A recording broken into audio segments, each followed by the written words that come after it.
Racing Day. So may dinala sa atin itong Innova Type 26 MPV. Ayan, bali ito po ay may magpapalit si sir ng hub. Ayan, dahil ito ay thread type, then luma na rin, naalog, dahil thread type. So magpapalit siya ng hub na cassette.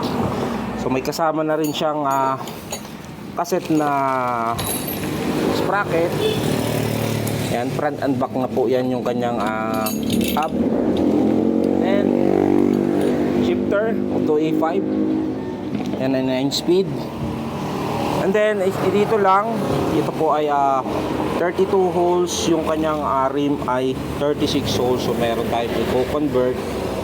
Merong 4 na butas na hindi magagamit po dyan. So umpisa na natin ikabit itong hub ni sir na bago. So magpapalit na rin tayo ng spokes, no, kasi kalawangin na ito. Para bago na rin po yan lahat. Maraming salamat sir sa tiwala sa GMC Bike Shop. At ito na nga, nakabit na natin itong hub na cassette na anong brand ito. Ayan, black. Ayan, so black na hub, no. Ayan. So ito ay cassette na. So gaya ng sabi ko, merong 4 na butas na hindi magagamit. Ayan, so 1, 2, 3, 4. Ayan, pantay po yung 4 na yan.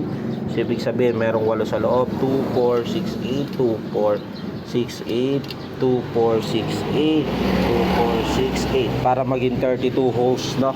O, kasi 32 holes yung hub, 36 yung rim. So, yan po yung abot ng mga spokes. Yan. So, kailangan na nating i-align yan. So, second video pag naka-align na natin.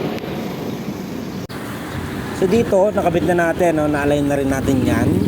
So bago natin ikabit yung mismong sprocket nya and rotor, so bago at gulong, no, i-check muna natin kung nakasentro yung rim sa kanyang frame. So as checking, sentro naman. So ikakabit na lang natin yung mismong kanyang sprocket, rim tape, gulong and rotor. Okay, so yan po. Maraming salamat sir sa tiwala sa GMC Bike Shop dito. Ayan po ay na-convert, no, from 32 holes na hubs, 36 na rim. Ayan, may mga gap dito. I suggest, no, stickeran nyo na lang para hindi magpasukan ng tubig. Okay, so nakabit ko na po yung kanyang sprocket. So dito yung rotor na lang, no. So meron pala tayong problem or issue. So ito ay naka-thread type na rotor, so yung mismo mga butas nito is hindi accurate para dito sa ganitong hub, no. Pero papakita ko sa inyo na hindi siya compatible, so kailangan natin siyang palitan. So pag papakita ko sa inyo po, no, ayan, tinanggal na natin yung mga bolts, no, ng mismong rotor na to. Ayan. Ito yung thread type, so nakakabit dito, no. So gaya ng sabi ko, ayan, so hindi tugma yung mismong butas nito. Ayan, no, mapansin nyo, ayan, so hindi tugma yung butas ng rotor dito sa hub na cassette.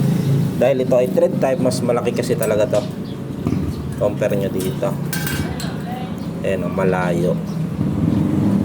Okay, so hintayin na lang natin si customer na kailangan niya magpalit ng mismong rotor na hindi nakagaling sa thread type. Ayan, natapos na natin yung hub niya. Naikabit na natin, no, front and rear. Ayan, so kung mapapansin nyo, no, walang rotor. Yes, wala pang rotor kasi diba yung sabi ko hindi tugma. So wait natin sa customer. So dito, so itotono natin yan, pero bago natin itono, so gagawin na natin yung papalit tayo ng shifter. Ayan, ito shifter L2A5. Yung tugma na dito, L2A5. Then yung brake lever. Ayan, so papalitan, tatanggalin natin itong combo shifter na to. So yun na lang naman. Tapos itotono natin yan. Maraming salamat sir sa tiwala sa GMC Bikes.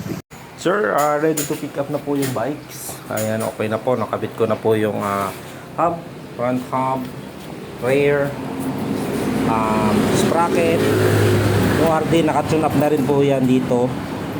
Ayan, hindi ko mailagay dito pala sa pinakamalaki. Kung pala, ito ay na-bend, no? Ayan, tumatama na dito. So pwede naman yan itulak pa, pupukpukin para umangat po dito, para magamit nyo to. Pero as soon gusto niya naman mag 1x, so accurate na po yan. So pinutulan ko po yung kadena kasi sobrang haba. Ayan, para kahit bumaba dito sa pinakamaliit, hindi sumasabit dito sa RD. So align na rin po yan. So kulang na lang po yan ng rotor, no? Ayan, front and rear na rotor. So ready to pick up na po yun, sir. Maraming salamat po. Ayan, sa mga gusto magpaayos, ayan, so open po tayo Tuesday to Sunday 9 AM to 5 PM. Ayan, katulad ni sir, no, nagbatik sa mga alas 9 ngayong Martes. Ayan, so napaayos na natin, so ready to pick up na po. Ayan, salamat po sa tiwala sa GMC Bike Shop.